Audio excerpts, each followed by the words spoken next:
Seguimos aquí en esta tarde de jueves en el otro lado de la pandemia y ya recibimos aquí a Franco Ojeda, un poco representando a Barrio Esperanza. ¿Cómo estás, Franco? ¿Qué tal, Sole? ¿Cómo va?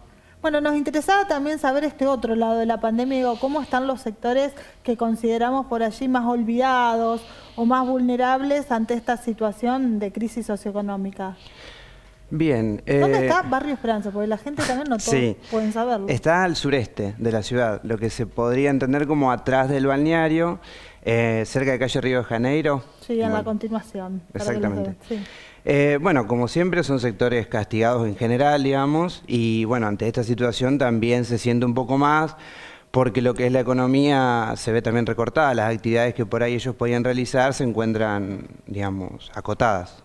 Respecto a esto, ¿reciben algún tipo de asistencia del Estado? Hablábamos fuera del aire del tema de los bolsones, la asistencia alimentaria, ¿cómo se está dando?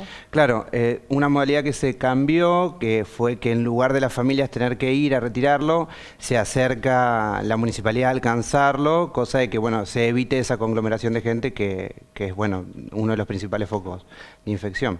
Pero también tenemos que contar cosas positivas porque allí en el barrio Esperanza, donde está la gente más vulnerable, se hacen muchas acciones para contener y hay mucha gente que ahora tenía tiempo de más y que se sumó a colaborar. ¿Es así? Sí, estamos contentos por un lado por eso. En un primer momento nosotros, cuando apareció todo de golpe, no sabíamos bien cómo actuar porque nos desbordó a todos, entonces evitamos ir durante lo que fue el primer mes más duro, pero después vimos que, bueno, ante la necesidad y viendo que Rafaela también en cuanto a casos no era, digamos, un lugar tan riesgoso. Allí compartimos antes las fotos de Trinidad Busolaro, que fue allí a Barrio Esperanza, vamos a compartir mientras charlamos esas impresionantes fotos. Hermoso registro. Sí. Bueno, cuando vimos que la situación en Rafaela se encontraba dentro de todo controlada y que los casos habían disminuido, los que surgieron en un primer momento, decidimos acercarnos y, bueno, acompañar al barrio como lo veníamos haciendo y por suerte se sumó más gente, que eso, bueno, la verdad que vino muy bien. Hay distintas áreas, distintas actividades, ¿Qué se tratando hace allí?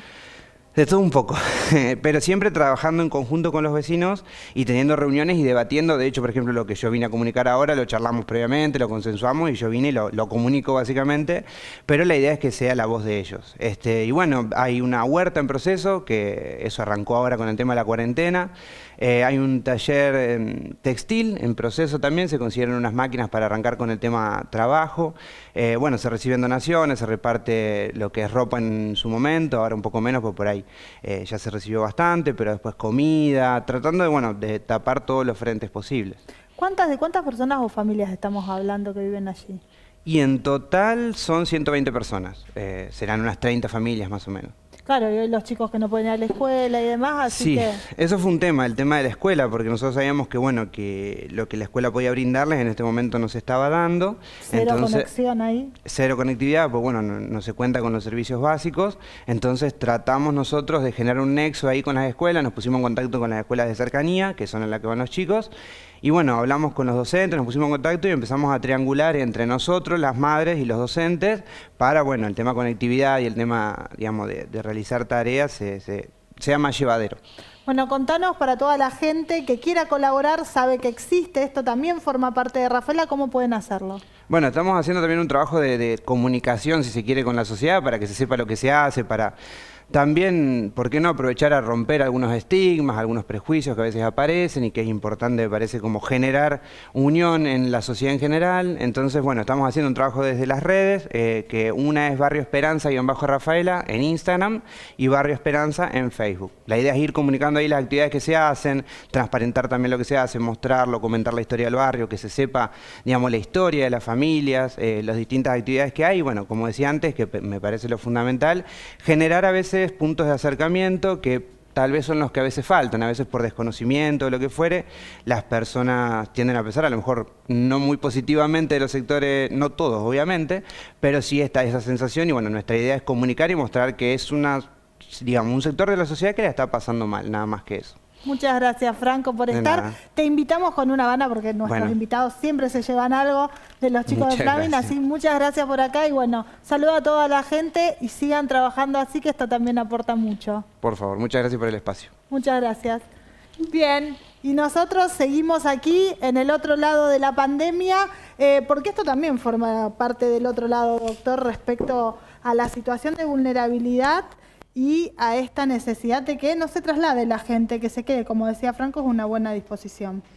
Sí, vos fíjate que las situaciones exitosas que se han mostrado en otras localidades, fundamentalmente en el AMBA, en relación a cómo se abordó el problema en los sectores más vulnerables, tuvo que ver con la colaboración de las organizaciones que llevan adelante tareas en esos sectores, que es importantísimo. El Estado muchas veces no tiene una presencia fuerte o firme en esos lugares, y quienes están ahí todos los días conviviendo con los vecinos son las organizaciones sociales, y en esto hay que hacer un reconocimiento, porque al hacer esta sinergia entre lo que son las medidas del Estado y lo que puedan aportar las organizaciones, llevando los alimentos, las tareas para los chicos, evitando que la gente salga cuando no tiene que salir, tratando de contener, como fue en la Villa 31, la 1114 en Buenos Aires, los brotes en la Villa Azul en Buenos Aires, los brotes que pudieron haber sido muy graves y se pudieron lograr contener, se pudieron lograr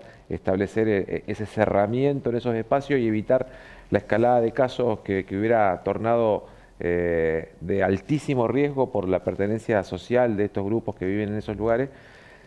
Se hizo de esa manera por el trabajo conjunto que llevan desde mucho tiempo las organizaciones y el Estado colaborativamente. Me parece que ahí hay una clave que hay que explorar, que hay que trabajarla, hay que tenerla muy presente a la hora de llevar políticas públicas a sectores en donde el Estado a veces tiene como cierta tendencia a mirarlo desde una cierta distancia, no con un involucramiento por ahí al 100% como las organizaciones que están presentes en cuerpo En el territorio. todos los días y en el territorio. Pero bueno, me parece que ahí hay una cuestión que, bueno, recién lo decía el compañero que hablaba, que hay una tarea conjunta con el municipio, con el tema de la asistencia alimentaria, una tarea conjunta con la área educativa para triangular las cuestiones que tienen que ver con que los chicos no pierdan el tiempo, porque entendemos, no debe haber internet, no hay cuestiones de conectividad, Seguro. así que parece que hay que felicitarlos por lo que vienen haciendo y alentarlos a que lo sigan haciendo y trabajar en conjunto con quienes en definitiva son quienes tienen que darnos esa respuesta, que son las autoridades.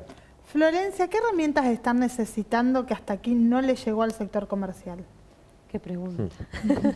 No, en realidad lo que es el comercio minorista en sí está teniendo bastantes herramientas. La mayoría de los locales de Rafaela que solicitaron, por ejemplo, ATP y demás, tuvieron la oportunidad y la recibieron. En eso tenemos que reconocerlo. Hay un montón de empresas que no pudieron, o incluso uno habla con amigas, por ejemplo, que trabajan en el sector educación, como decía antes, que son a lo mejor jardines maternales privados y que realmente ellos no recibieron nada de nada, y ahí te das cuenta que lo poco que nosotros recibimos termina siendo mucho y ayudando.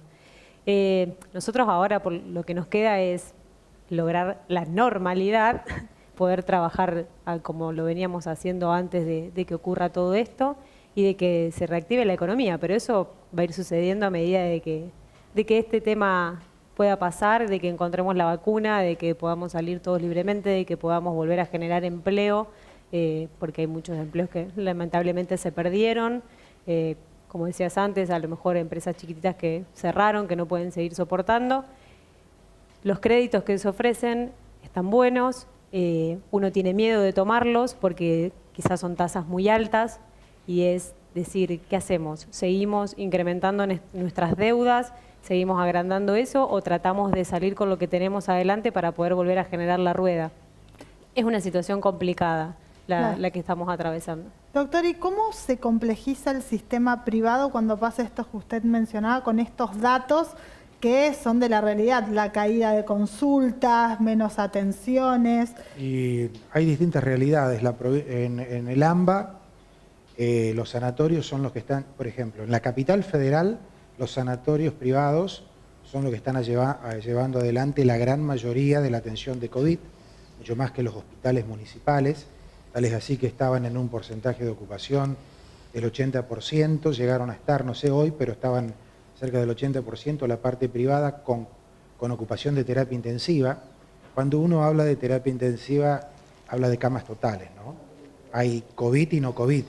Hoy en día la mayoría es COVID, pero hay margen, por eso están viendo qué hacen con Capital Federal y demás.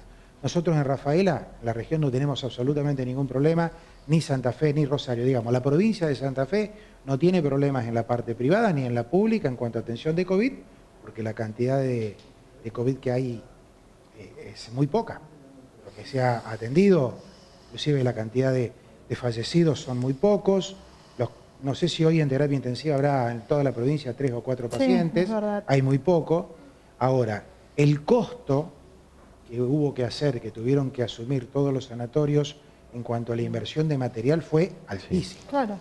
Altísimo, porque hubo que comprar barbijos, hubo que comprar un montón de equipamiento para protección del personal. Lo escuchaba Velocopit, Swiss Medical, que decía que ellos en su sistema de Swiss Medical utilizan 15.000 barbijos por día, desechan. 15.000 barbijos por día desechan, entre todo el sistema que tienen ellos. Claro, ellos tienen una gran cantidad de pacientes y una gran atención, pero nosotros tuvimos que hacer inversiones, todos los sanatorios tuvieron que hacer inversiones en barbijos, camisolines, máscaras, todo lo que sea atinente a la protección de la enfermera, del médico, del personal que trabaja, porque es lo más importante. Ustedes habrán escuchado que nosotros teníamos al principio un 20% de infección en personal de salud. Bueno, y ahora estamos en el 8% a nivel nacional, lo cual significa que primero, al principio, algunas cosas no se sabían, la gente no estaba bien entrenada y no había tan buenos materiales. La provincia de Buenos Aires, no sé, hace 2 o 3 días si fue Kicillof o quien dijo que ellos se dieron cuenta de que cuando empezaron a haber cantidad de material, cuando importaron esos aviones de China, que vinieron miles y miles de barbijos, máscaras y demás, se dieron cuenta que a partir de ahí empezó a bajar la cantidad de contagios en el personal de salud. No hay que olvidar que cuando uno se refiere a personal de salud, se está hablando de enfermeras, mucamas, médicos, camilleros, ¿sí? La diferencia que tenemos nosotros con algunos otros países es que nosotros, por ejemplo, el médico o la enfermera trabaja en 2 o 3 lugares, cosa que no sucede en general en Estados Unidos o en Europa. El pluriempleo. ¿Qué es lo que decía el doctor López en estos programas? El tema de trasladar ese contagio a otro lugar. Y ahí está el problema. Ahí está el problema. No lo tenemos tanto en Rafaela. Hay un poco pluriempleo en Rafaela en el personal de enfermería. El personal médico también es poco, pero un poco mayor. Ahora, en Buenos Aires es muchísimo más. De hecho, todos los contagios que se han dado fueron por transmisión entre enfermería y sobre todo en los geriátricos. Los geriátricos. Es un tema que lo charlábamos con él varias veces, es el problema del geriátrico. Yo creo que... Porque el problema de enfermería o del médico que es joven se puede contagiar, pero difícilmente tenga mortalidad. Ahora, en el geriátrico, la mortalidad va a ser altísima. Altísima.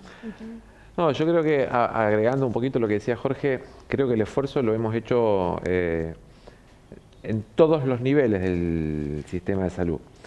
Porque hay un esfuerzo que ha hecho el nivel de internación, el nivel secundario, pero el nivel primario, el primer nivel, particularmente lo digo siendo básicamente mi actividad de primer nivel, mi actividad profesional es de primer nivel, no hago internación y con la empresa lo que hacemos es geriatría. La inversión que tenemos nosotros es muy alta en equipos de protección, porque la potencialidad de estar en contacto con personas, ya sea sintomáticas o asintomáticas, es muy grande. Entonces, por ahí en el sanatorio, cuando te llega, tenés la posibilidad de hacer un laboratorio o un estudio complementario o trazar una línea epidemiológica para saber si estuvo en contacto o no. Nosotros recibimos al paciente prácticamente en crudo y muchas veces esa línea no la podemos trazar. Entonces, cada vez que yo en el consultorio, cada vez que atiendo a un paciente, lo hago con todas las medidas de protección como si ese paciente fuera un potencial COVID. Y tuvimos que hacer adaptaciones en el centro médico pensando de esa manera la gestión de todos los pacientes, de todo el consultorio. Entonces, hemos alterado el tiempo de espera entre paciente y paciente para que no se haga aglomeración en la sala de espera. Hemos incorporado equipamiento fijo de protección, barreras en el área de admisión, en el área de ingreso, en cada uno de los consultorios. Y todo eso tiene un costo y nadie No hay nadie del sistema de salud que esté diciendo, bueno, esto lo afrontamos de una manera, fue todo costo que lo sacamos de nuestra propia, una inversión propia. Y además de eso, también hay otra cuestión, que en el sanatorio se refleja en esta caída, vamos a llamar una palabra, de productividad, menor actividad y menor productividad. Atención. Para nosotros también, porque antes dábamos También un turno. cayó el trabajo en los médicos por esta Claro, porque antes situación. dábamos ese 50% que dice Jorge de internación se refleja en mi consultorio, porque hoy estoy atendiendo aproximadamente un 50% de lo que atiendo normalmente para esta época del año, en la misma cantidad de tiempo, ¿sí? Porque los turnos los damos con más demora entre turno y turno, porque se va el paciente, hay que desinfectar, echar alcohol, limpiar, entonces en el sistema el esfuerzo es muy grande. La crisis nos pegó a todos, bueno, ni hablar también en los medios con el tema publicitario, porque todo se traslada, pero todo eso lo hablamos en un ratito y también vamos a tener el testimonio de un traumatólogo que vive en la zona del AMBA, que se ha contagiado de COVID, pero que más allá de esto, de contar esta experiencia, también esto de la solidaridad médica, de poder atender de forma o consultas gratuitas ante esta crisis. Todo eso después de la pausa.